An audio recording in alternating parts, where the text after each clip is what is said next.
Heidi here from Rain Country. God is good all the time, and I'm here for another Monday this and that video where I talk about all kinds of different topics, give you updates, suggestions, tips, maybe lead you back to some old videos or even answer a few questions.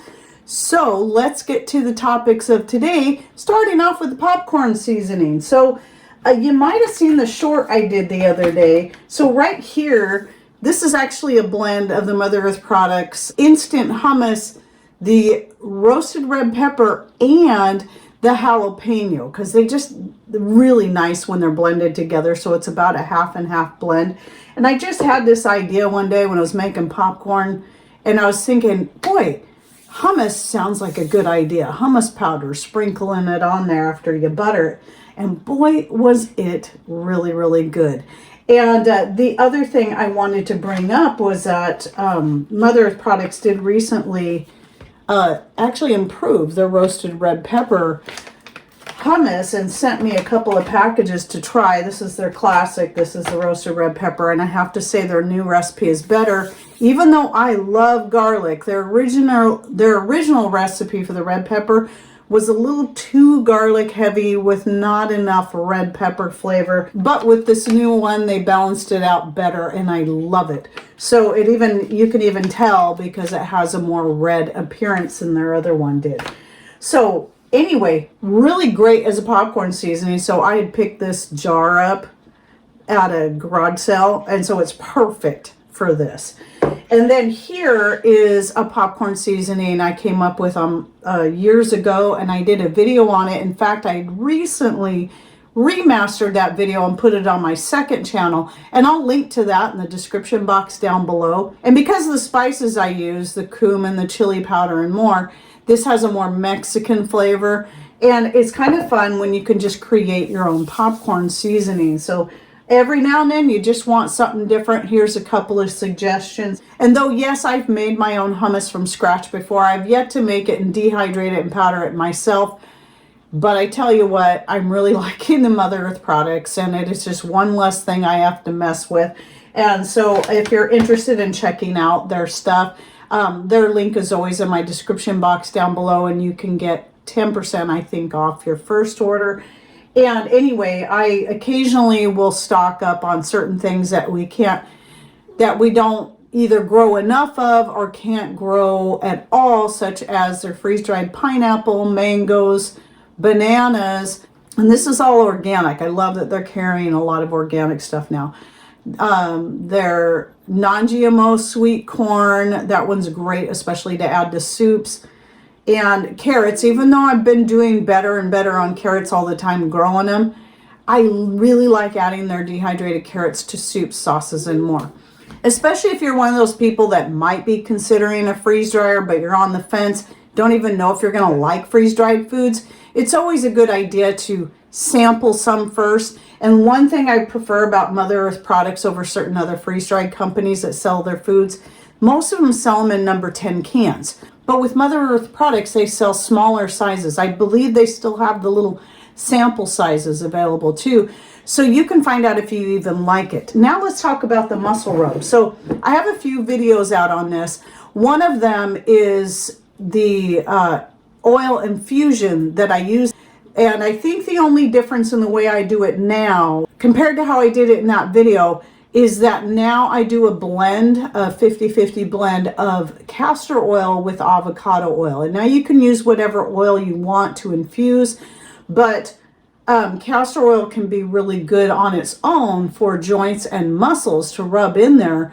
And if you don't want it as thick and you want to make sure it infuses well, that is why I like to do a 50-50 blend.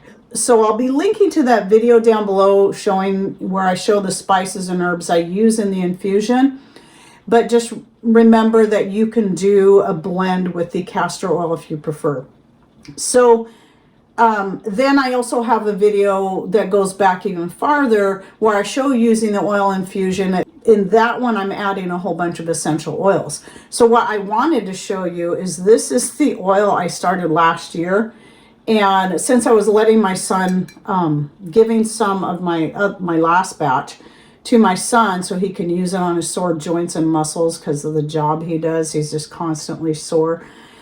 I reminded me to pull this out and check it. And so look how dark that is. Now I will say, because I used whole cloves in this, it is naturally going to get darker. But I also have herbs like arnica and comfrey that are very good for joints and sore muscles, and a bunch of other herbs. So I suggest you go check that out. But what I wanted to do was try the oil first as is before adding any essential oils, because I want to know, can I make this without the added expense of the essential oils and just use it as is? And I found it actually does work quite well, just like this, because of all the herbs and spices I have in here. However, I will likely still add at least some of those essential oils because I do like the way they feel when I rub them into my joints and muscles, but I'll probably not use near as much. Then the next thing I want to mention is I have been harvesting my lavender flowers, as you can see here, and dehydrating them up. There's also some leaves in there as well, mostly the flowers, but I've also been dehydrating the leaves separately.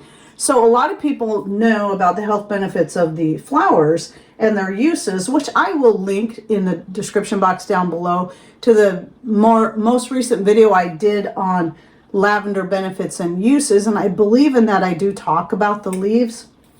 But yes, you can dehydrate up those leaves or use them fresh in cooking as just a culinary herb if you would like. They do have health benefits, but they are kind of a nice touch to certain foods. Some people use it as a replacement for rosemary. Now, while there are some similarities to its appearance and its flavor to rosemary, it's far more mild, and I would not use it exactly the same way that I would use rosemary. But I do like using it in different dishes. One of my favorite things to do is to use it fresh with fresh thyme and use it to season just like plain rice. And that is a really good option as well. You can add them to salads and more. And the leaves definitely don't have that perfumey flavor that you're going to get from lavender if you don't like the flavor of lavender. Lavender flavor as a flavor is not my favorite, though sometimes I do like it in tea mixed with certain other herbs, but not just a plain lavender tea. That wouldn't be my thing. But the leaves have, when it comes to culinary purposes, in my personal opinion, have a far broader use, especially if you're one who does not like that perfumey flavor. So yeah, go check out that video so you can learn more about lavender and its uses if you are interested. Now, another thing I just started putting up are my nasturtium leaves. Now, I also have a video, this one goes back quite a few years, but on the benefits and uses of nasturtiums, both the leaves and the flowers. In fact, the whole plant. I think I talk about the seeds too. All parts of the plant you can eat. They're all edible. The seeds are very hot and can be used as a replacement for pepper. The nasturtium leaves I put up specifically for using to make an antibiotic extract. It's one of my favorites. Rosemary now is actually my top favorite for that, but nasturtium is really good, and you could even blend the two if you want. But speaking of rosemary and nasturtium, right here, I'm only just starting to get my nasturtium flowers in. So right now I'm not dehydrating up any flowers, but this is rose petals you're seeing in there. You can't really see right there. You can see there's a nasturtium flower. So I just started getting the flowers. So I got some rosemary in here and some nasturtium flowers. Two of my favorite things to use in making a hair wash vinegar. And back there is a lavender that's also mixed with rose petals and pansies. I also have the darker pansies in here. I'm throwing those in and the rose petals mostly to add color to the vinegar to make it look really pretty, since I don't have, it might be a while before my burgundy nasturtium finally blooms, because it took me forever to finally find the seeds, but my burgundy nasturtium really gives it a beautiful color. As you can see in this image here where I think it was marshmallow nasturtium, and I don't remember what else, but the color came mostly from the burgundy colored nasturtium flowers. But anyway, nasturtium flowers are really good for the hair and to help promote hair growth. So I like that's why it's one of my favorites, along with rosemary, because that's good for that too, to use in my hair wash vinegar. I also use the dried flowers in the oil infusion I use for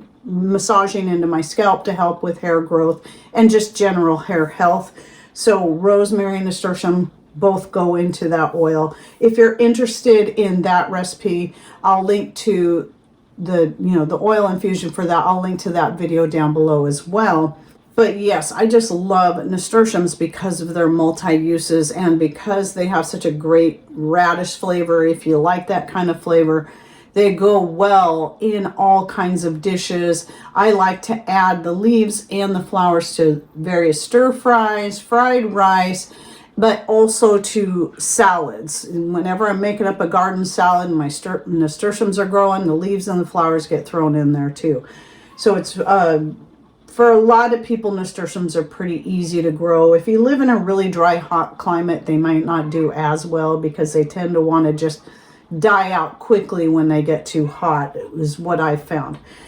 But anyway, so you might want to go check out my video on the nasturtiums as well as the other videos I'll be putting down there. Now, with all that said, I have a couple more garden related things.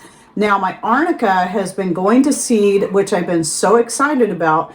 So, my chickens are kind of loud. I got the door open to get some fresh air in here. So yeah, if you're interested, that I've now added the arnica seed to my list. And if you're one of those that ended up with the seed I was selling a couple months ago, and it ended up being what we believe to be lemon balm seed, and I don't know how that happened, remember to contact me via email. Same thing with the lovage. Somehow both my arnica and lovage seed ended up with a whole bunch of lemon balm seed in them, just those two, and I don't know how it happened. I apologize for that. And so just, this had been my first year trying to sell them, and somehow they got mixed up with the lemon balm. And so if you ordered either one of those or both, just contact me and let me know. Just know that the lovage seed will not be ready for it. I've got flowers now, but it might be a good month or two before the lovage seed is ready. So if you ordered both and you ordered just the lovage, I won't be able to ship those out until that's ready. But if you ordered arnica and you ended up with the wrong seed, just email me, and that way I can look up your email and see that indeed you did order that, and then I can send you out some seed. Or if you're totally new and you've never seen my product list, just go ahead and email me at raincountryhomestead@gmail.com. I send out the full product list, which is not just a list of currently available seeds, but also other things that we make and sell, including my skin cream, Patrick's vacuum chamber, and several other things. And just know that there'll still be more seeds coming that will be added to that list later on in the year. One of the things I'm trying this year, which is why I started this, one of the reasons I started the rosemary and nasturtium vinegar, is because I had to cut back a bunch of my rosemary as I seen that the flowers that had been grown were going to seed. And I decided I'm going to try saving some rosemary seed this year. And if it turns out good, I get plenty of seed from it, I'll be selling those and adding those to the list. And another herb that's going to go back on the list that I haven't had on there in a while are the red mustard seeds. So I really like red mustard. It's a very, very peppery, to me it tastes more like horseradish. So if you like that kind of flavor, you'd probably really like red mustard. I just love it. But for some reason I had a couple years there where it just wasn't growing. Normally it just comes up all over from seed that falls to the ground, but for 2-3 years it was just not much of anything. But this year I've got a lot, and I'm so thrilled. And so yes, I'm so excited to finally get a good bunch of arnica seeds. So there's a lot more still yet to come, but I did get a bunch of packages of arnica seed made up, and I know for certain it is arnica. Then one more garden related thing is that some of you may have heard me mention how I grow green onions, which instead of just planting those from seed, I always have a hard time growing onions from seed anyway. I do better if I can purchase onions as sets, or something like that. Now I do have the walking onions out front. I did finally harvest a little bit just to see if I even like them. Walking onions are not very big, but they are a really great onion that will just keep populating and filling up your area. And that is what I really love about them, is I can just let them go. But with green onions, what I do is every spring I will buy a few bunches from Misfits Market of the organic green onions. I will cut off all the green, use it up either right away in whatever I'm creating, or dehydrate them up. Then I take the white part. Usually I'll kind of break a little bit of the roots just to stimulate them, and then I'll just set them down into pots. You don't have to push them down very deep. In fact, I did a video on this a few years ago showing how I do it, and I'll link to that in the description box as well. But it's actually, you just let them grow, and then when they get to a certain size, you just hack them down, and you can either use them all up right away, you can dehydrate them, whatever it is you want to do. I typically will dehydrate them, and then I like to mix them with the white organic onion I get from Mother Earth Products, dehydrated. You can see some red in there too. I haven't done the red ones in a while, so I'll probably need to do that. It looks really cool when I've got the green, white, and red in there. But yeah, so I had some green onions back here. I kept forgetting to go cut down, dehydrate, and they were getting really long. And so I finally did that, and I have another whole quart jar that looks just like this, where I mix the white and green together. And so it's just a way I can add to my onions and keep a bunch coming in. And then also, if I want to use them in any dish, just the green onion, I can just go out there and cut some back and just add them to whatever dinner, stir fry, whatever it is at the time. And so it's just such an easy way to grow green onions, and they will just keep coming back all throughout the season. And depending on how mild your fall, maybe early winter may be, they can keep growing clear up to winter like they do here. A lot of times they will even come back again in the spring and start growing again.